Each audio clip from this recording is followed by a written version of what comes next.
All right, on that note, I'll get myself introduced here.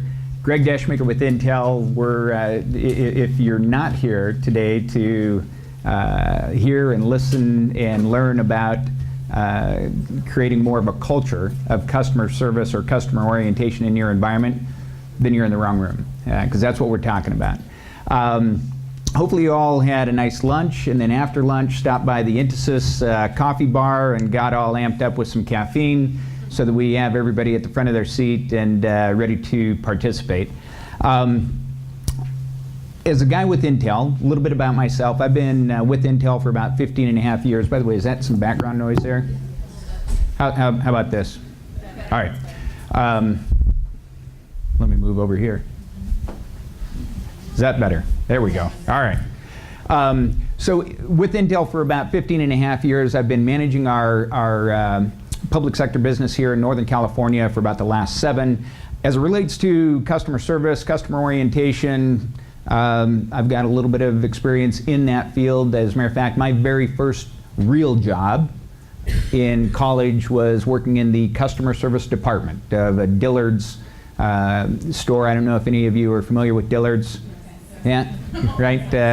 For those of you who are not, it's kind of like the Macy's of the Southwest is what I always referred to it. And in that environment, I got to see the best and worst of everything. Because as a young kid, wet behind the ears, sitting back in a customer service environment of a clothing retail store, I was the guy who, folks doing their returns. Got to remember, dating myself, this would have been in the mid to late 80s.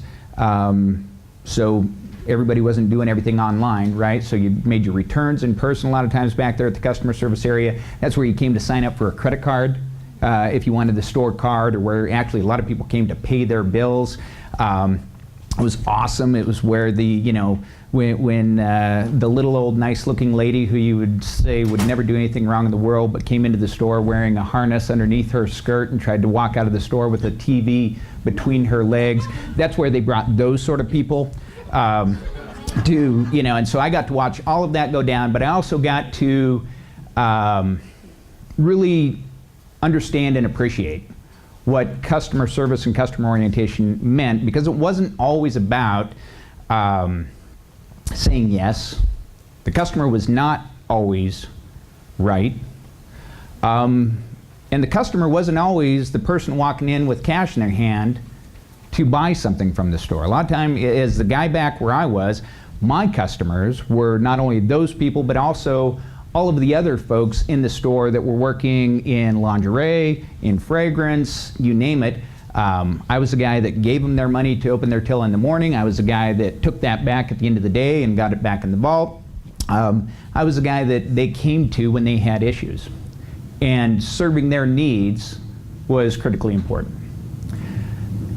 I've since had a great career in the technology field. I managed our US sales organization for Intel. We had a boutique consulting arm. I did that for about 3 years. Phenomenal opportunity to really work hand in hand with some of the most phenomenal companies in the world when you think about customer service, right? So these folks as our customer, the Fortune 200 companies of the world, being able to get behind the scenes with those folks and really look at how they ran their operations. Of course, we were coming in with the story of, here's how technology will help you run your business better. In most cases, they said, great, but what we really care about is improving the experience of our customers. What can you do to help us with that to be more competitive? And it wasn't just private sector companies. These were also public sector entities who had customers both external and internal.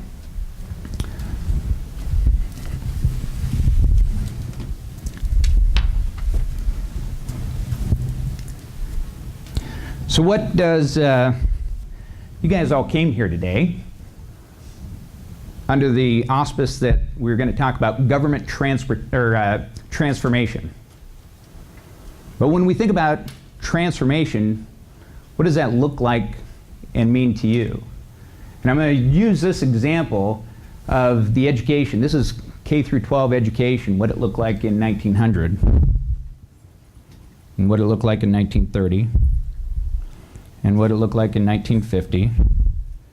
I don't know if you notice any similarities here, but about the only thing I notice that's changing is maybe the hairdo. And then we are moving from black and white to color. But honestly, most everything else is staying the same. We're still dealing with a teacher who's it's a very teacher-centric environment. You have a teacher who's the sage on the stage. And that takes us all the way even into this decade. Modern clothing, we got a lot more, I bet this room has air conditioning and the first ones didn't. But it's still a unidirectional line of communication to the quote-unquote customers in this room, and not a heck of a lot else having changed. So maybe this is what transformation looks like. I don't know. All I do know is that if you're serious about transformation within your own environment, you have to get out of your comfort zone of what you think about doing and how you're going to approach these challenges and opportunities. So let's talk about what your objectives are for the day. I wanted to pose a couple of questions, and I want you to participate. So who are your customers? You already heard me talk a little bit about my definition of who the customers are, but I took a look at the list of folks who had signed up for this class today, and we got folks from healthcare services, from Franchise Tax Board. I noticed there was somebody from Cal State Sacramento. Is that person in the audience? No? City of Fresno? I know City of Fresno was also signed up. But let me see a show of hands. What is customer, how do you define your customers? People you serve. People that you serve. People that you serve. They can be internal or external. Okay. And for us, it's pretty much anybody you come in contact with, because usually they want something. So when you're in an administrative role, like we are in human resources, so it could be our own peers, our coworkers, our staff, or pretty much whoever we come in contact with. Right. There was one back here. Yeah, I was referring to my customers, so indirect customers to me. Excellent point, and I'm glad that you make that point, because there was actually a part of, as we go through the presentation, there's going to be a point where I stress the importance of understanding that. What about, in the public sector, right? We deal with audits, we deal with compliance, right? If we're part of a big program. Is it fair to say that even though it feels, those people a lot of times don't feel like our customers, but is it safe to say that a lot of times we should be treating those individuals like our customers? Absolutely. Okay. How many of you can recite your own organization's core values? And in doing so, is customer service or customer orientation called out anywhere in those core values? Yes. Okay. Because I did a little research, and I actually went out, and I didn't get everybody, I apologize. So there's going to be the next two slides, and by the way, I'm not picking on anybody, but the next two slides, I went and cut and pasted right from different departments' websites where I was able to find your core values published. We'll take a look at that here in just a second as to whether or not customer service and orientation really is called out, at least there. Now, just because it's not called out in your core values doesn't mean that you don't believe in following it, but it's probably a good place to start. And then, how would you grade your own organization's current customer orientation? Just out of curiosity, how many in the room would give their own organization an A right now in terms of, and this is customer orientation as part of your culture. So we got a hand up, okay? Anybody that feels that they drastically need to improve in this area? All right, a couple. I'm going to pause on that because and emphasize this part about the culture, because that's what this class is about. This class is about focusing on what we can do to change the culture. Please understand that just because you have a great culture of customer service still doesn't mean that you are going to be able to deliver great customer service. There are many spokes of that wheel, and there's a whole track today on customer service that hopefully you have had the opportunity to go to some of these other sessions. And some talk about the proper tools to have in place. Some of the tracks have talked about the proper processes to have in place. We're going to be pretty laser focused in this session. We're going to talk specifically about the culture and what you can do to change that within your organization. Is that fair?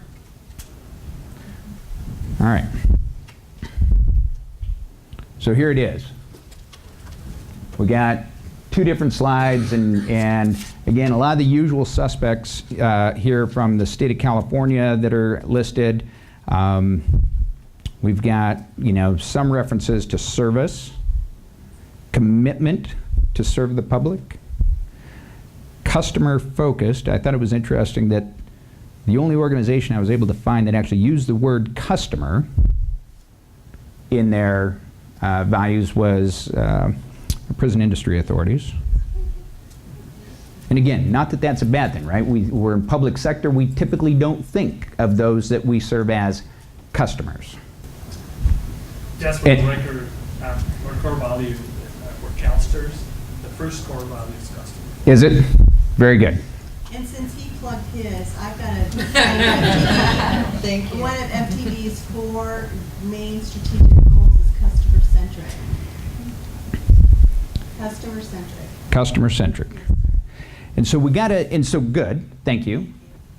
But I think that's an interesting discussion in and of itself. In public sector, should we use that as a term, customer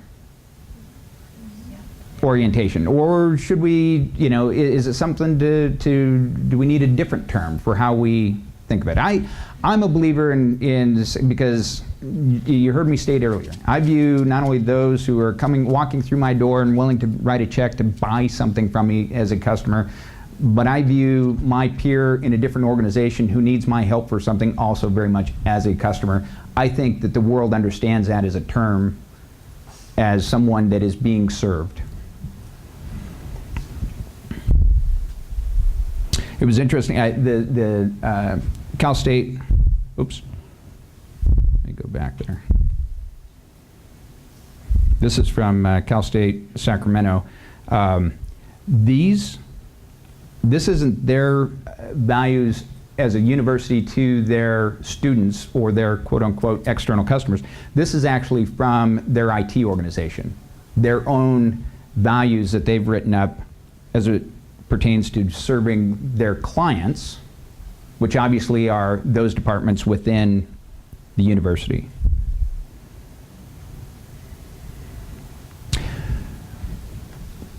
So let's shift gears a little bit here. And let's talk about examples of excellence in this area of customer service and orientation. I thought Raley's would be a good one to talk about because they're local. This is an organization that I'm betting that almost everybody in this room is a customer or has been a customer of Raley's at some point or another. Haley in the back of the room is a proud employee of said organization. And they've been recognized, Loyalty 360 Customer Service Awards or Customer Experience Awards. Just this last November, recognized Raley's as the bronze winner in the category of most customer-centric culture. So again, really paring down in this particular category that we're talking about today. And Raley's takes an approach of it starts first with this notion of family. They treat their employees like family. They treat their customers like family. They define this, as you see written here, and they communicate it often. If you're wondering why the Starbucks logo here is upside down, this is, I've got twin boys. Let me, so you, some of you that were here earlier, here, let me see here.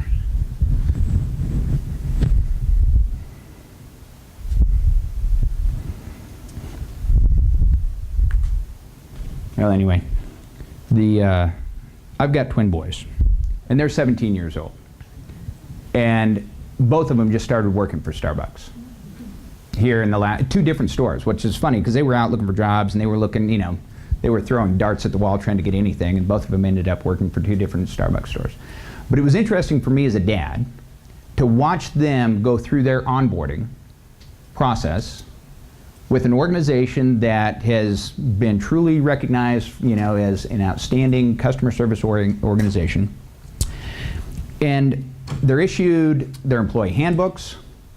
They were required to go online and take multiple trainings that are both, you know, using technology in a lot of various ways there in this onboarding process, video and testing components, et cetera.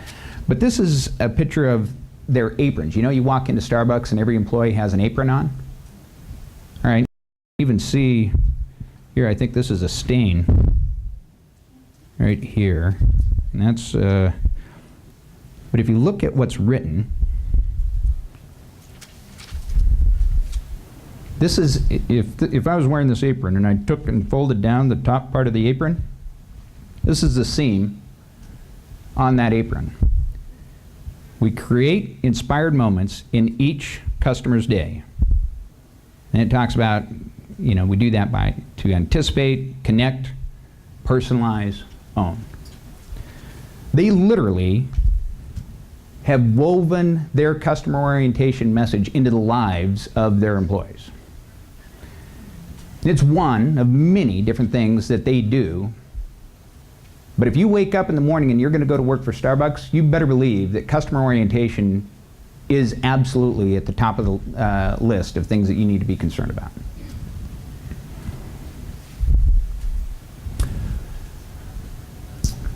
So USAA, and I'm going to pause here, by the way. We've got about 25 minutes. I think we're doing fine on time. I want to dive a little bit into USAA as an organization.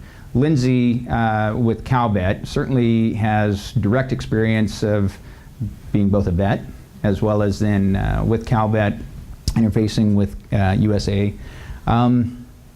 Again, consistently ranked #1 in customer service, not just in one area, but this is a company that has a banking line of business, they've got an insurance line of business, they've got a credit card line of business, and those 3 lines of businesses are all, I believe, in the top 5 of the Temkin customer service ratings worldwide. They take customer service and customer orientation pretty seriously. Lindsay, what are your thoughts? And you know, when we think about USAA, what is it that, as a customer of theirs, speak to what your experiences have been? Well, we've been talking a little bit about this, Greg, for the last couple of days, and I think there's a couple key takeaways from this presentation and also from what USAA does and what Starbucks does. The first is that they know their customers better than anybody. They know their customers because they hire veterans who have served in the military, who are also interacting with veterans as their customers.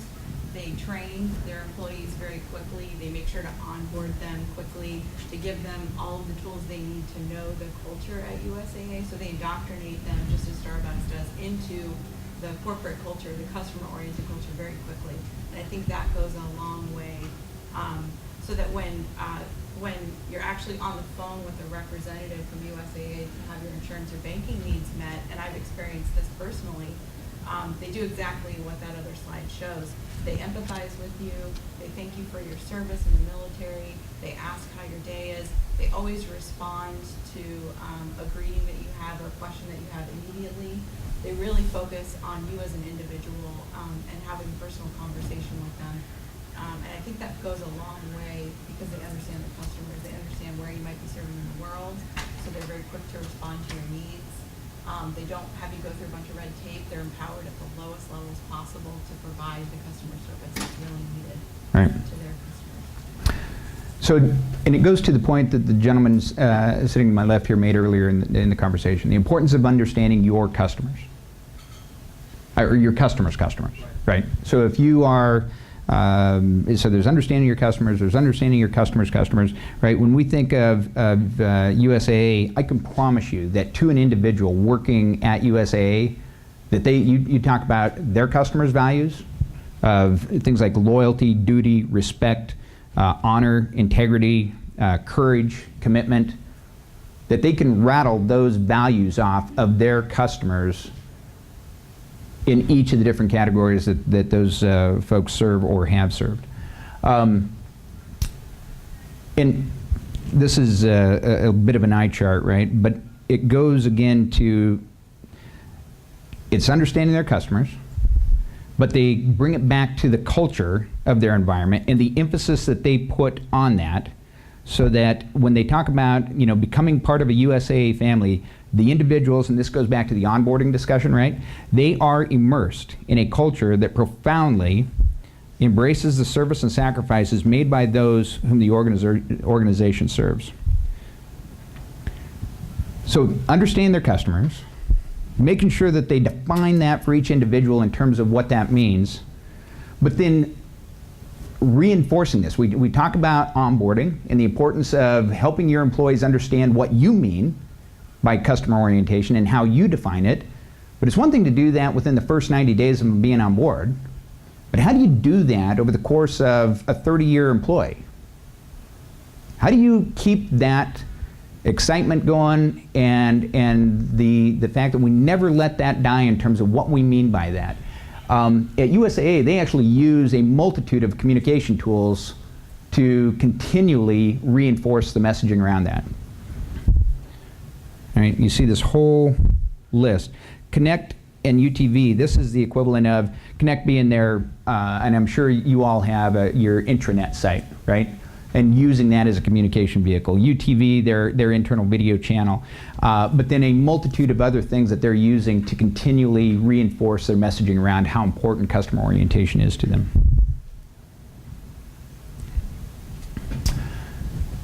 So I'll talk a little bit about my world. I figured I might as well speak about that which I am most familiar with and share with you then how we think about customer orientation, but how we manage to it. And it's interesting the parallels that exist between Intel and our thoughts of customer orientation and you all in the public sector. We're a big for-profit private sector company, yes?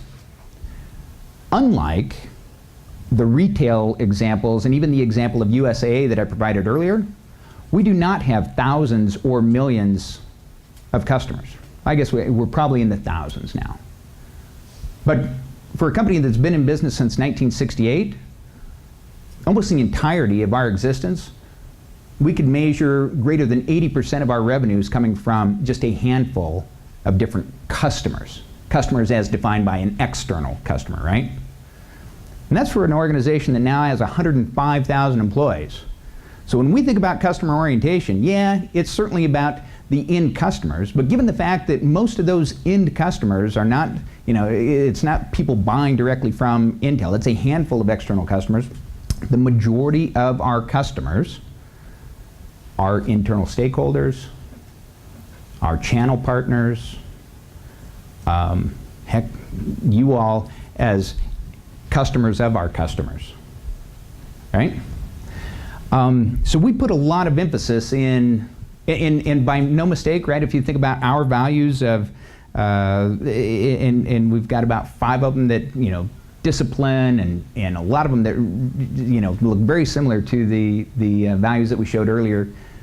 Customer orientation is by no chance, it's number 1. But we don't just talk about it, we manage to it. And so we talk about the importance of defining it, right? And making sure that as you're onboarding employees, as you're continually managing employees, that you're defining this in a way that is understandable for both the employee and of the manager, so that you can have meaningful conversations and not just about, hey, you're slacking, we need to move you forward. Our assumption is that everybody starts over here. Our assumption walking in for every employee is that you're role modeling. And we talk about what the definitions of role modeling these characteristics are.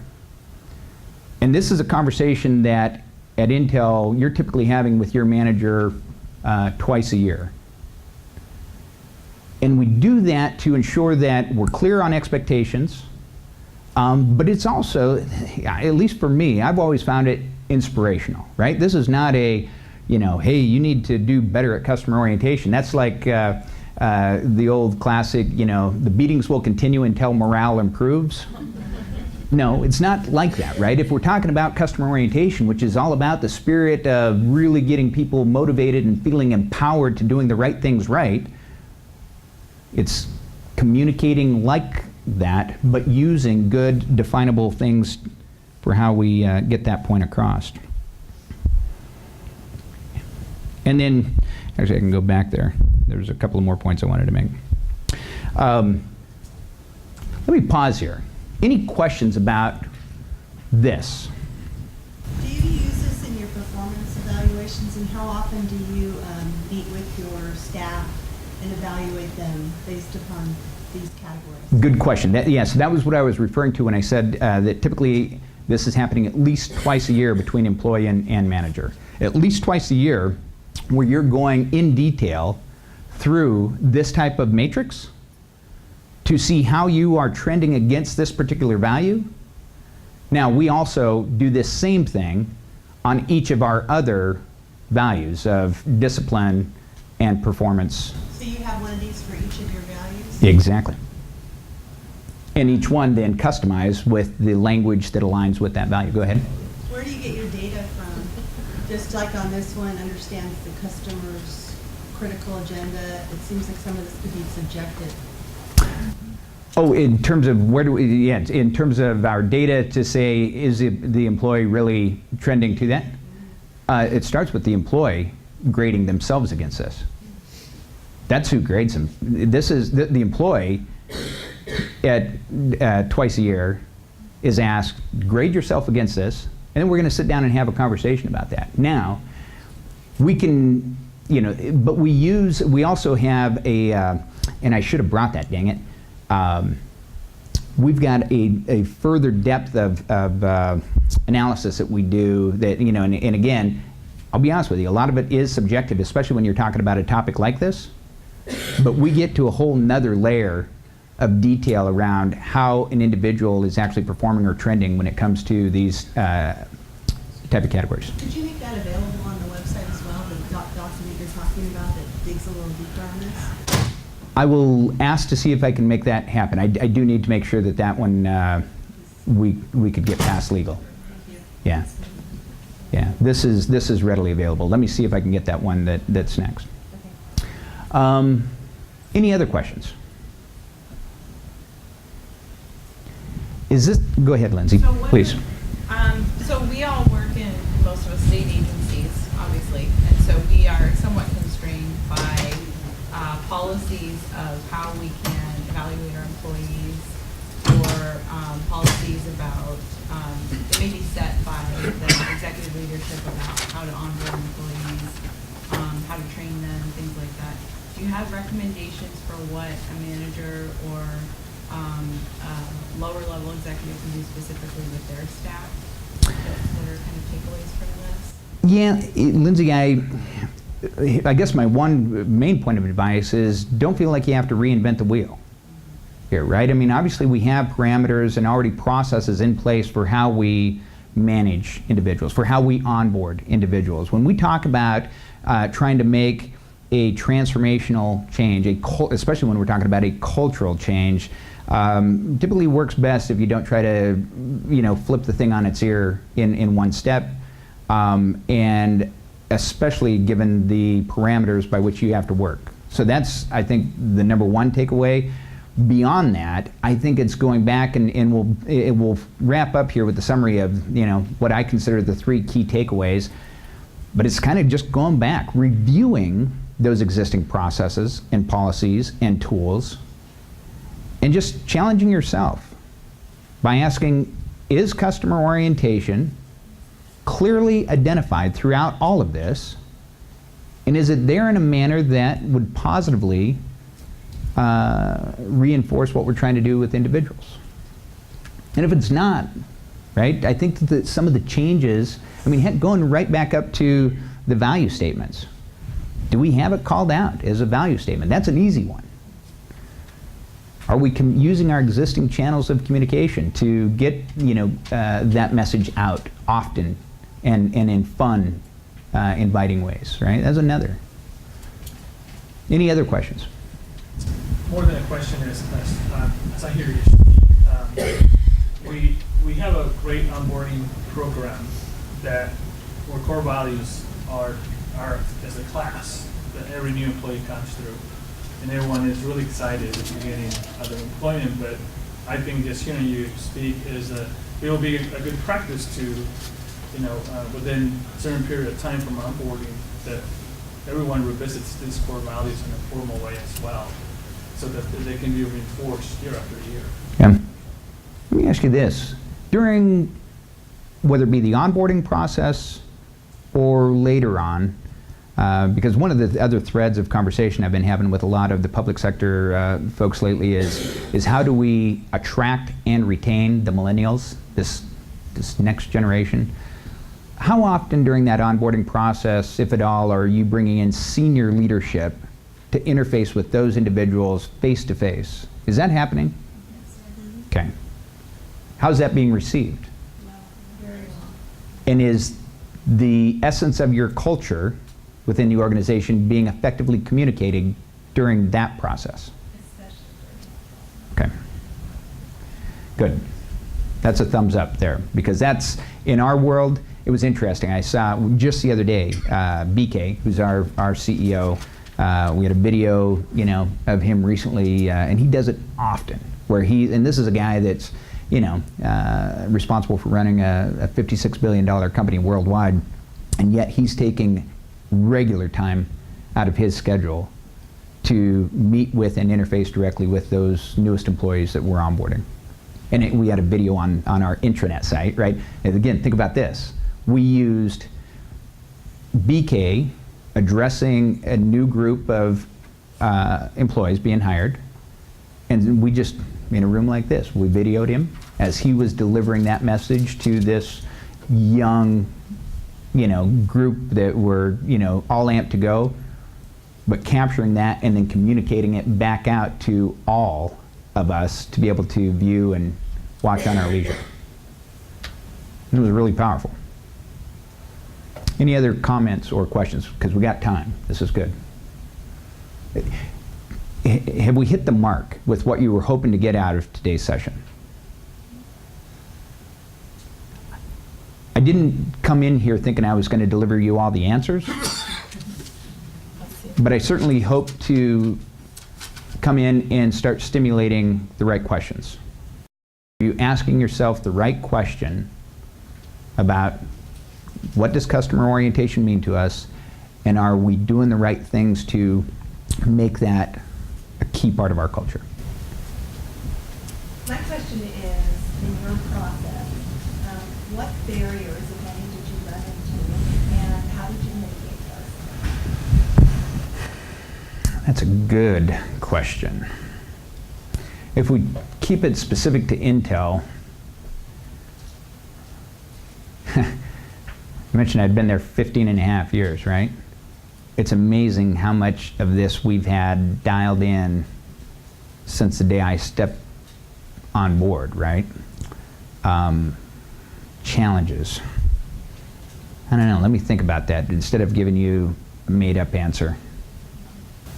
I'd love to make a comment about that. Yeah. So Tamara Bussman actually is our training coordinator at California Department of Veterans Affairs. She just made the comment and asked you that question. I came on board to the department about 3.5 years ago, and we really didn't have a training program for new employees. We didn't have much of a new employee orientation to speak of. And I can tell you, since she's been there, she's taken this new employee orientation, which really is the beginning of kind of indoctrinating and working with our new employees to really understand the mission that we have at Cal Vet.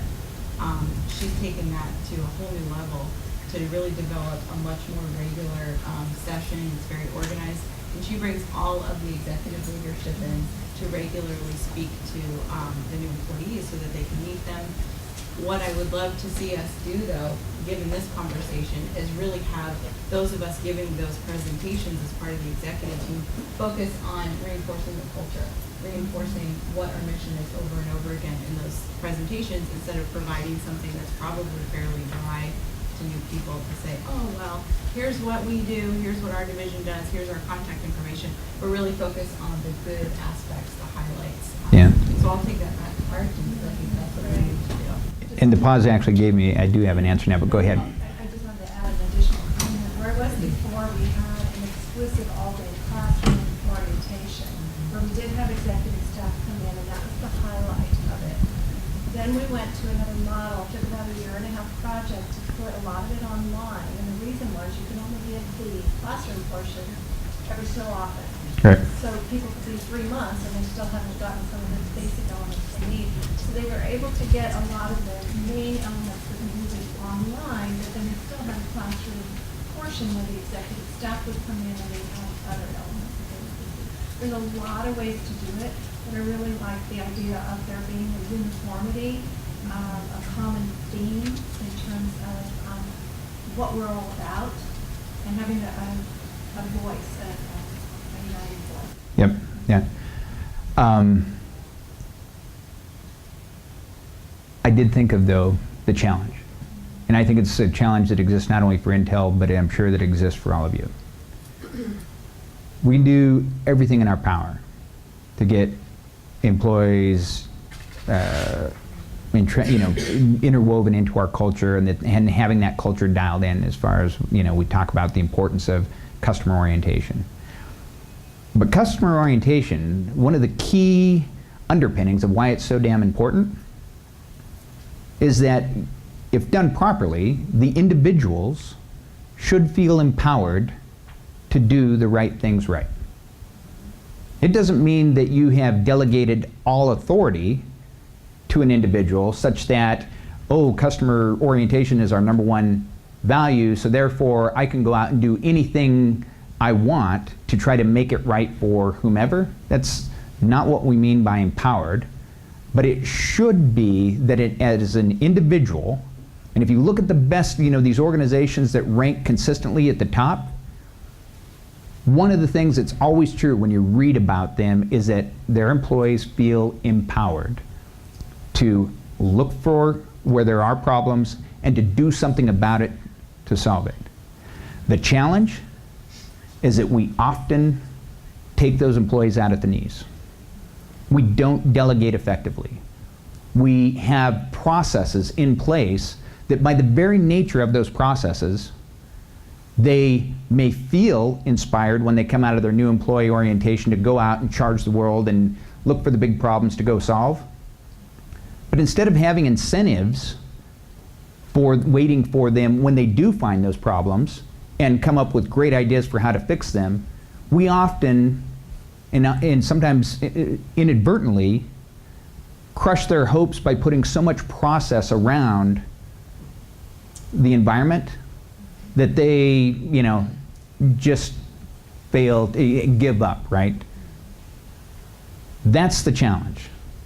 And it's not just a public sector challenge. This is, as I started with Intel and we were, I think, roughly 60,000 employees. We've now grown to 105,000 employees. I can promise you that through that growth, that this becomes more and more of a challenge in terms of really allowing employees at the individual level to feel empowered. I like the empowerment, but I think a lot of the top companies also have a voice of the consumer. I'm assuming Intel probably has a department like that. And I guess my concern is that there tends to be this blinders that everybody thinks they're doing well, but they haven't talked to the consumer and asked the consumer. Yeah. You can get on a phone call and listen to a phone call, and you think the consumer's satisfied with the service that they received, but you could actually call them back 10 minutes later, and they'll give you a completely different story of what they thought that service level was like. Yeah, yeah. So it just seems like it has to be this encompassing of empowerment, but also making sure that the values are being tested with the consumer or the target audience you're attracting or working with. Yeah, and I've got a good internal example that I'll share with you. Go ahead, Lindsay. And I think you're exactly right about that. In services marketing, when you look at gaps analysis, where your processes aren't meeting with customers and you're not delivering your product as effectively as possible, the first thing you look at is, are your customers' expectations of the product or service they're going to receive from you aligned with the perceived service or product?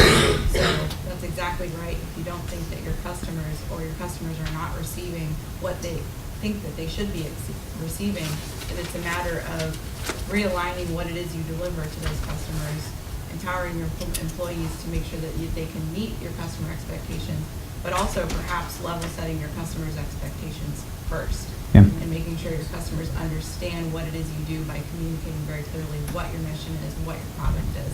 Don't provide unrealistic expectations.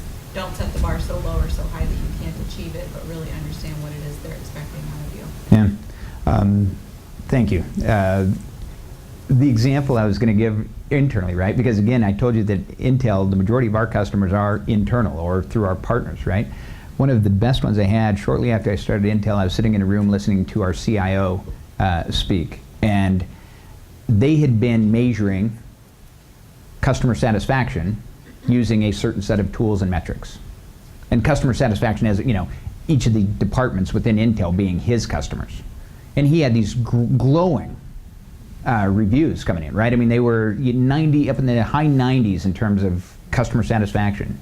Yet he knew, based on anecdotal information, that not everything was so rosy.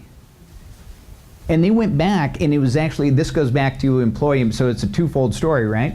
An employee within his organization who felt empowered and who actually was the one who raised their hand going, you know what, we're measuring the wrong things. We need to flip that on its ear and change not only what we're measuring, how we're measuring it, but the tools in which we're using to measure it. And it was a huge deal, right? I mean, it drastically changed the way that Intel IT started interfacing with the respective business units of the company. And it had everything to do with they were measuring the wrong thing, but it also had a lot to do with the fact that there was an employee within the organization who stepped up and did something about it. Another thought, surveys have a lot, the results of surveys have a lot to do with the culture in which they're given. If employees feel valued, if they feel safe, if they feel that they have a voice, if they can be part of consensus, all those things play in to whether you're going to get an honest answer. And the way that a survey is written is also critical, because most surveys are biased already. It takes a lot of work to create a good survey. So there's a lot of aspects that go into gathering data, but I think the culture itself is more important. And how do you create a culture of safety and trust? I think there's a whole aspect of collaborative effort, of facilitated meetings, work like that, and it takes time to build that culture. Yeah, very good. And consistency. Well, hey, we're at the end of our 45 minutes. Do I have time, Haley, for one more question? One more question. I was just going to say, I have several customers in here, so be patient when the surveys come out, you guys. My own internal customers. Yeah. We heard the same thing, okay? So with that, we'll call it a wrap. I had up here the summary items, and hopefully I hit on these as we went through today's session. Please feel free to follow up with me if any of you would like to discuss further, not only in terms of how we do this at Intel, and we don't claim to be the end-all on how we do it, but I think there are some key learnings that can be shared amongst us all on how to improve in this area. So thank you so much for your time. I appreciate it.